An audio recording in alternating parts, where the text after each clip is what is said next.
Hai, welcome back to my channel guys. Thank you banget yang udah nonton video aku sebelumnya, makeup tutorial aku. Viewersnya menurut aku itu udah banyak banget. Dan karena subscribers aku juga udah banyak, dan sesuai janji aku kali ini bakal bikin video yaitu question and answers.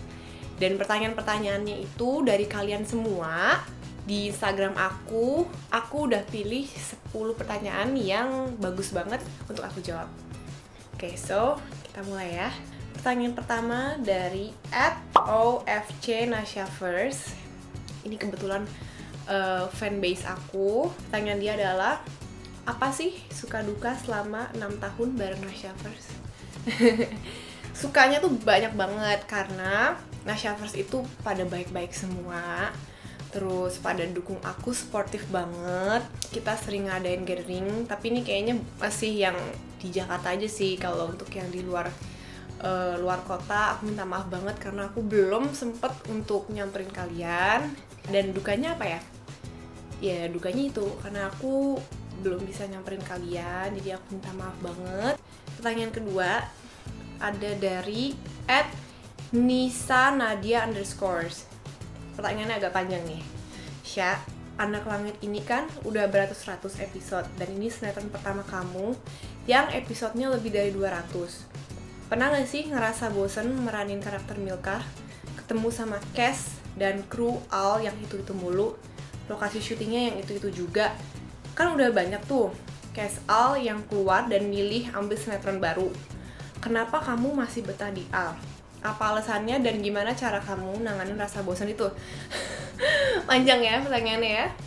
Oke, pertama, bosan gak sih? Sempet ada rasa bosan juga. Tapi bosannya bukan karena kayak ketemu itu orang setiap hari sih, tapi lebih ke, aduh kayaknya pengen refreshing gitu, pengen liburan gitu, pengen istirahat juga di rumah, nggak setiap hari syuting. Terus even minggu kan aku juga syuting. Lebih ke situ sih bosannya, bukan orangnya. Kan udah banyak tuh cast Al yang keluar dan milih ambil sinetron baru. Kenapa kamu masih betah di Al? Karena Anak Langit itu udah kayak keluarga buat aku. Aku udah nyaman banget meranin karakter aku yang namanya Milka. Dan bahkan saking nyamannya itu kadang-kadang aku ngertinya nama aku tuh Milka bukan Nasya. Terus gimana caranya nanganin bosan? Oke, kalau aku bosan, aku tinggal bilang ke orang lapangan di situ yang ngatur schedule aku. Mungkin callingannya agak sedikit dimundurin. Aku bisa minta pergi ke salon atau facial, atau pokoknya buat refreshing sebentar deh. Pertanyaan berikutnya dari @imayusa_.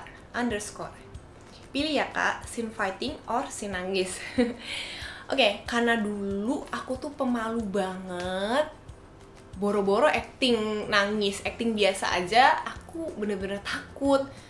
Jadi aku tuh dulu susah banget disuruh acting nangis. Ya meskipun sampai sekarang sih aku juga punya kesulitan kalau untuk acting nangis, karena aku juga anaknya untuk sehari-hari tuh lebih ke ceria, bukan yang mellow kayak gitu.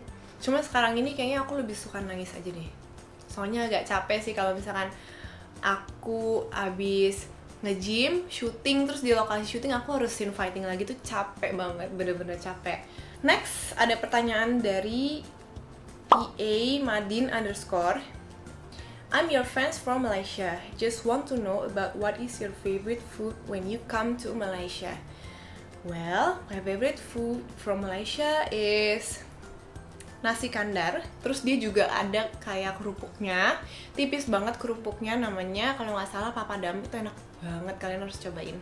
Next, ada pertanyaan dari @pencinta_pria_tampan_. Pernah ada niat jadi penyanyi nggak, Nas? Never. Karena aku kan, ya basicnya dari dulu tuh pemalu banget. Karena aku pemalu banget, boro-boro aku nyanyi gitu kan. Dulu acting aja takut banget, karena menurut aku tuh menyeramkan banget untuk ngomong di depan orang. Kalau misalnya nyanyi kan nggak boleh salah. Kalau salah ya nggak bisa diulang lagi. Kalau misalnya syuting masih bisa diulang lah, oke. Masih nggak terlalu menyeramkan itulah. Jadi kayaknya enggak deh. Dan aku juga sadar kalau suara aku tuh nggak bagus. Jadi biarkan mereka yang di lapaknya masing-masing. Jadi aku nggak mau kesana kesini. Next, ada pertanyaan dari @septiani WS 2609. Kanasha, kalau kakak dapet tawaran main film bergenre horor dan film bergenre action di waktu yang bersamaan, kakak bakalan ngambil tawaran yang mana nih? Film bergenre horor atau film bergenre action? Terus kakak sukanya film bergenre apa? Oke, kalau ditawarin antara film action dan film horor, aku bakal pilih yang bergenre action. Kenapa? Karena aku tuh sebenarnya orangnya tuh penakut banget. Aku tuh kalau abis nonton film horor suka terekam di otak aku, dan ketika aku tidur aku tuh kebayang-bayang terus hantunya. Aku tuh takut banget. Jadi kayaknya aku kalau horor ntar dulu deh. Tunggu aku berani dan aku menyiapkan diri aku untuk nonton film horor. Karena aku kan juga suka nge-gym, suka olahraga, tapi olahraganya lebih ke gym sih, bela diri gitu.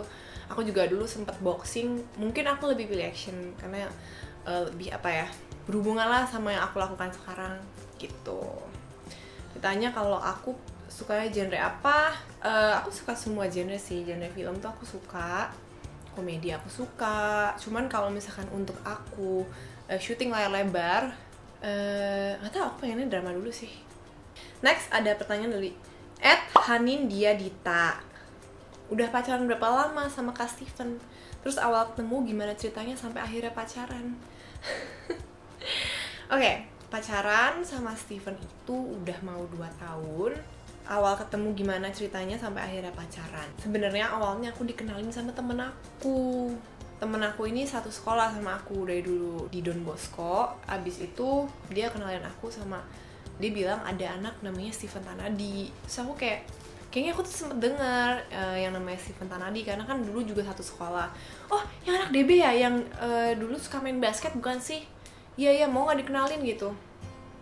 Ya udah, boleh deh dikenalin. Terus teman aku ini kocak banget, dia ngomong sama aku kayak gini. Tapi anaknya agak freak. Hah, freak kenapa? Aku langsung nanya dong. Terus dia bilang, freaknya dia tuh suka main ikan, bahkan dia suka ngelus-ngelus ikan. Terus dulu kita sempet stalk Instagramnya dia, tapi fotonya udah dihapus sama dia. Video dia itu nyemplungin tangan dia ke kolam ikan lohan, dilus-lus ikannya kayak kocak banget gak sih? Maksudnya ada orang pelihara ikan, saking sayangnya tuh dilus-lus, maksudnya dilus-lus itu kayak dilus-lus anjing kayak atau kucing gitu, kocak banget. Itu sih yang bikin aku tertarik untuk kenalan sama dia. Akhirnya kita kenalan, kita ketemu di satu cafe gitu, kita ngobrol, kita makan, terus udah deh kenalan. Karena kita satu sekolah jadi kita saling kenal, dan teman-teman kita juga ya di lingkungan yang sama gitu. Pertanyaan berikutnya dari @Batsheba Yasmin. Gimana awal mula perjuangan kakak di dunia akting? Apakah pernah mengalami hal-hal buruk atau kegagalan di awal karir? Aduh, ini panjang banget nih jawabannya nih. Awal mulanya sih aku yang jelas karena pengen coba hal baru. Karena aku tuh emang dari kecil banyak nyoba untuk les sih, dan akhirnya aku coba untuk les acting. Nah, tapi menurut aku di les acting itu tuh aku bener-bener masih nggak berani, masih pemalu gitu. Jadi nggak ada efeknya ke aku sih. Kalau misalkan emang dari diri kita sendiri itu belum ada keinginan untuk acting, belum ada keberanian. Jadi sebenarnya lesnya nggak ngefek. Habis les acting, aku waktu itu sempat les modeling juga. Di situ aku belajar cara jalan pakai heels, cara dandan, makeup, dan jalan di catwalk. Di situ sih yang aku dapat, aku jadi bisa dandan. Aku ngerti makeup kayak alis, eyeliner, foundation, semuanya aku tahu. Cuman basic-basic aja sih. Jadi itu basic aku untuk datang ke casting. Karena waktu itu umur aku tuh 13 tahun. Jadi maksudnya kalau pas 13 tahun kan udah mulai remaja lah. Jadi datang casting juga harus dandan, tapi ya nggak tebel-tebel banget gitu. Terus dari modeling itu aku kan sering casting sana sini, casting iklan, pemotretan. Terus ya di situ juga mulai ada dapet iklan. Terus sampai akhirnya baru mulai casting untuk sinetron. Terus awalnya juga bukan di Cinemark, dan di situ aku juga dapat peran yang bukan pemeran utama, jauh banget lagi, cuman kayak temen-temennya yang antagonis kayak gitu. Aku mulai dari bawah sih, jadi aku sempat ngerasain yang namanya dikata-katain kayak ih bego banget sih, nggak bisa acting gitu-gitu segala macam. Jadi emang apa ya, kalau emang kita mulai dari bawah, kita tuh bakal tahu pas kita udah di atas, kita tuh bakal bener-bener menghargai proses gitu. Kalau misalnya kita langsung di atas kan, kita ya udah kita sombong, kita nggak bakal tahu rasanya dari bawah, berjuang dari bawah tuh gimana. Pernah mengalami hal-hal buruk atau kegagalan di awal karir. Pertama banget aku casting, bener-bener ini perdana banget aku casting. Aku dateng, aku disuruh acting, tapi mereka nggak kasih aku skrip, mereka ngebebasin aku. Mereka bilang, ya udah coba kamu acting. Aku di situ nggak ada basic acting. Ini jauh sebelum aku ikut les acting ya. Aku sempet casting pertama dan aku actingnya marah-marah aja karena aku nonton sinetron terus udah gitu ya aku tahu ya kalau acting ya marah-marah atau acting nangis, tapi kan karena aku nggak bisa apa-apa ya udah aku acting marah. So aku kayak cuman kamu nih ya gini terus orangnya tiba-tiba manggil mama aku di luar, manggil mama aku suruh datang, terus orangnya cuman ngomong, ibu maaf banget ibu anaknya nggak bisa acting. Terus aku di situ cuman diam aja. Terus kayak orang itu ngasih kartu nama untuk aku les acting. @Yumiyun. Nasya mau nanya, kalau Milka kan nggak pernah marah, ngomong pun lembut banget, plus naif dan polos. Minta ampun kalau ngeliat karakter Milka, kesel gak sih? Kalau misalkan karakter Nasya asli dijadiin ke Milka, ada bedanya nggak dari segi marah orang ngomongnya? Menurut aku karakter Milka itu juga agak sedikit naif dan polos. Kenapa? Karena beberapa kali dia itu ditindas sama peran yang antagonis, tapi dia kayak nggak ngelawan, dia masih baik, dia pemaaf, dan apa ya, kadang-kadang tuh jatuhnya kayak menurut aku kayak ih seharusnya kan Milka marah gitu kan, kayak nggak manusiawi aja. Kadang-kadang baiknya tuh bener-bener yang kebangetan. Kadang suka kesel juga sih di situ, soalnya kan ya gimana pun juga manusia punya rasa sabar, tapi Milka ini bener-bener ya namanya juga sinetron. Terus kalau misalkan karakter Nasya asli dijadiin ke Milka, ada bedanya dari segi marah orang ngomongnya. Karakter Milka sama Nasya sebenarnya hampir nggak beda jauh sih. Dari segi pakaian juga dia pakai baju-baju yang simpel, ya hampir mirip sama aku sehari-hari. Cara ngomongnya ya mungkin kalau misalnya asli ya nggak mungkin lah ada yang sehalus itu. Kalau asli ya mungkin aku lebih ceplos-ceplos, aku lebih cerewet dari karakter Milka itu. Pertanyaan terakhir dari @Ira Martasari. Oke, Kak, kalau Kak Nasya Marcella lagi galau atau bete, untuk menghilangkan bete Kak Nasya Marcella suka ngapain? Kalau menghilangkan bete, aku sukanya jalan-jalan, apalagi ke mall. Aku tuh kalau misalkan rasa udah nggak enak badan, aku tuh kalau dibawa ke mall aku pasti rasanya sembuh. Aneh banget.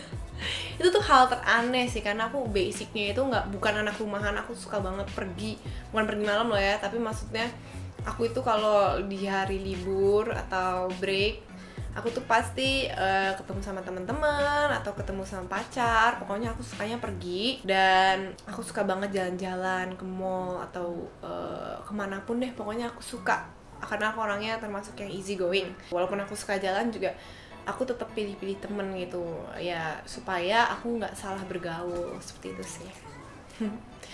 Oke, kayaknya pertanyaannya udah habis. Ada 10 pertanyaan tadi aku jawab, dan videonya pasti panjang banget ini.